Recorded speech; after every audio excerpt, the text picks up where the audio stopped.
എല്ലാവർക്കും സുഖമാണെന്ന് വിശ്വസിക്കുന്നു. ഡെയിലി അപ്ഡേറ്റിലേക്ക് എല്ലാ ആളുകൾക്കും സ്വാഗതം. നാളെ മെയ് 8-ാം തീയതിയും തുടർന്നുള്ള ദിവസങ്ങളിലും നിങ്ങൾ ശ്രദ്ധിക്കേണ്ട വളരെ പ്രധാനപ്പെട്ട കാര്യങ്ങളാണ് ഈ ഒരു വീഡിയോയിൽ വ്യക്തമാക്കുന്നത്. വീഡിയോയുടെ വിശദാംശങ്ങളിലേക്ക് കടക്കുന്നതിന് മുമ്പ് കൂടുതൽ ആളുകളിലേക്ക് ഇൻഫർമേഷൻ എത്താൻ ഷെയർ ചെയ്യുക, ലൈക്ക് ചെയ്യുക. ഫേസ്ബുക്കിലൂടെ കാണുന്ന ആളുകൾ ഫോളോ ചെയ്യുക. വീഡിയോയുടെ വിശദമായ വിവരങ്ങളിലേക്ക് വരാം. ബാങ്കുകൾക്ക് പുറമെ പോസ്റ്റ് ഓഫീസിലെ പണമിടപാടുകൾക്ക് കൂടി ആദായ നികുതി വകുപ്പ് പാൻ കാർഡ് നിർബന്ധമാക്കുകയാണ്. വർഷങ്ങളായി പോസ്റ്റ് ഓഫീസ് പദ്ധതികളിൽ വലുതും ചെറുതുമായി പണം നിക്ഷേപിച്ചവരുണ്ട്.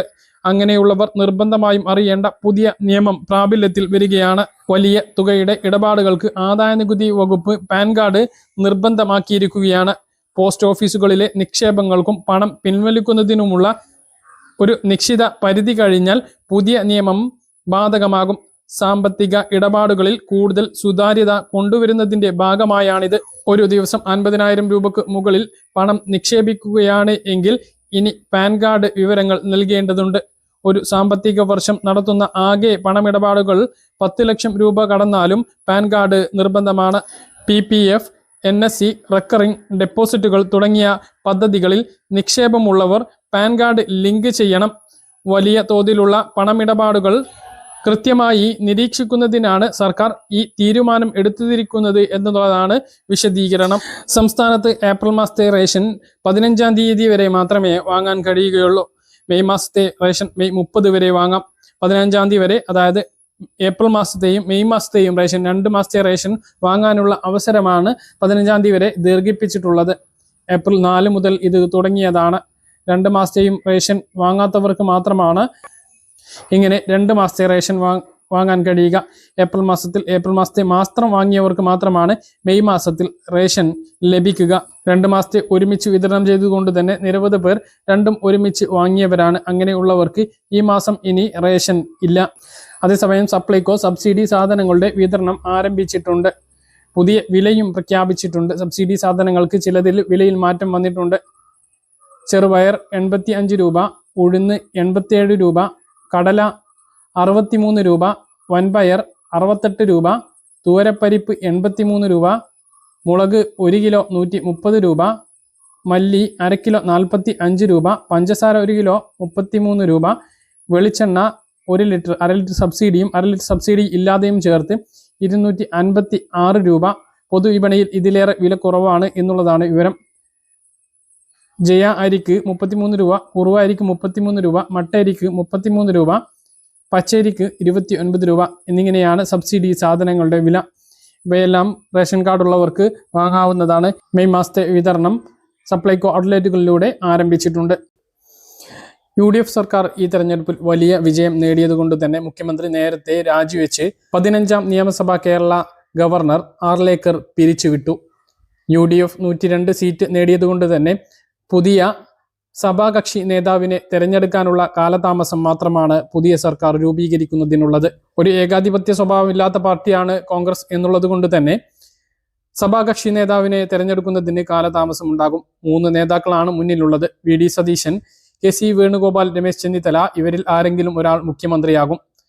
തുടർന്ന് പൊതുവായ ചടങ്ങിൽ മുഖ്യമന്ത്രിയുടെയും ചില മന്ത്രിമാരുടെയും സത്യപ്രതിജ്ഞ കഴിഞ്ഞാൽ ആദ്യ സഭാ സമ്മേളനം വിളിച്ചു തീർക്കും. ഗവർണറുടെ നയപ്രഖ്യാപന സമ്മേളനത്തിന് ശേഷം ആദ്യ ധനമന്ത്രിയുടെ നയപ്രഖ്യാപനത്തിന് ശേഷം പുതിയ ധനമന്ത്രിയുടെ ബജറ്റ് അവതരണം ഉണ്ടാകും. ഈ ബജറ്റിൽ നിരവധി പദ്ധതികൾ പ്രഖ്യാപിക്കും. ഒരുപാട് വാഗ്ദാനങ്ങളാണ് UDF മുന്നോട്ട് വെച്ചിട്ടുള്ളത്. ക്ഷേമ പെൻഷൻ 5 വർഷം കൊണ്ട് 3000 രൂപയാക്കും എന്നാണ് ഒരു വാഗ്ദാനം. ഇതിൽ ചെറിയൊരു വർധനവ്, അതായത് 100 രൂപയുടെയെങ്കിലും വർധനവ് ഈ ബജറ്റിൽ തന്നെ ഉണ്ടായേക്കാനുള്ള സാധ്യത തള്ളിക്കളയാനാകില്ല. എന്നാൽ നിലവിൽ കടുത്ത സാമ്പത്തിക പ്രതിസന്ധി നേരിടുന്ന സർക്കാർ വലിയ കടബാധ്യത പുതിയ സർക്കാരിന്റെ തലയിൽ കയറ്റിവെച്ചിട്ടാണ് ഇറങ്ങിപ്പോകുന്നത്. ഈ ഒരു ബാധ്യത ഉള്ളത് കൊണ്ട് തന്നെ നിലവിലെ പെൻഷൻ 2000 രൂപ തുറന്ന് നൽകാനായിരിക്കും സാധ്യത എന്നും വിവരങ്ങളുണ്ട്. മെയ് മാസത്തെ പെൻഷൻ കൃത്യസമയത്ത് തന്നെ ലഭിക്കും. നേരത്തെ തന്നെ ഉത്തരവ് ഇറക്കിയത് കൊണ്ട് തന്നെ വലിയ താമസം ഇല്ലാതെ പെൻഷൻ തുക പതിവ് പോലെ ബാങ്ക് അക്കൗണ്ടുകളിലും ബാക്കിയുള്ളവർക്ക് കയ്യിലും എത്തിച്ചേരുന്നതാണ്. പുതിയ ഭരണസമിതി അധികാരത്തിൽ എത്തുന്നതിന് മുമ്പ് തന്നെ ഉത്തരവ് ഇറങ്ങിയിട്ടുണ്ട്. മാർച്ച്, ഏപ്രിൽ, മെയ് മാസത്തെ പെൻഷൻ ഉത്തരവ് ഒരുമിച്ചാണ് സർക്കാർ ഇറക്കിയത്. ഇപ്പോഴും LDF സർക്കാരിൻ്റെ കാലാവധി നിലനിൽക്കേണ്ട സമയമാണ്. എന്നാൽ ഭൂരിപക്ഷം നഷ്ടമായതിനെ തുടർന്ന് മുഖ്യമന്ത്രി പിണറായി വിജയൻ രാജിവെച്ചതുകൊണ്ട് തന്നെ ഇപ്പോൾ ഒരു മുഖ്യമന്ത്രി ഇല്ലാത്ത അവസ്ഥയാണ്. ഭരണ ചുമതലയിൽ തുടരണം എന്ന് ഗവർണർ ആവശ്യപ്പെട്ടിരുന്നു എങ്കിലും കഴിഞ്ഞ ദിവസം 15ാം നിയമസഭ ഗവർണർ പിരിച്ചുവിട്ടു. അപ്പോൾ ഇനി പുതിയ സർക്കാർ അധികാരത്തിൽ വന്നതിന് ശേഷം മാത്രമേ പെൻഷൻ വിതരണ നടപടികൾ ആരംഭിക്കുകയുള്ളൂ. എന്തായാലും 25ാം തീയതിയാണ് നമുക്ക് പെൻഷൻ സാധാരണഗതിയിൽ ലഭിക്കാറുള്ളത്. അതിനു മുമ്പ് സത്യപ്രതിജ്ഞ ഉണ്ടാകും എന്നാണ് അറിയുന്നത്. സ്ത്രീ സുരക്ഷാ പെൻഷന്റെ കാര്യം മറിച്ചാണ്. സംസ്ഥാന സർക്കാർ ഇലക്ഷന് വേണ്ടി മാത്രം പ്രഖ്യാപിച്ചിട്ടുള്ള ഒരു പദ്ധതിയായിരുന്നു എന്ന് വേണം കരുതാൻ. ഫെബ്രുവരി മാസത്തിലാണ് വിതരണം ആരംഭിച്ചത്. മാർച്ചിൽ ഇലക്ഷന് മുമ്പും അത് വിതരണം ചെയ്തു. എന്നാൽ ഇലക്ഷൻ കഴിഞ്ഞതിന് ശേഷം അതിന്റെ നടപടികളൊന്നും പിന്നീടുണ്ടായില്ല. ഏപ്രിൽ മാസത്തിൽ വിതരണം ചെയ്തില്ല.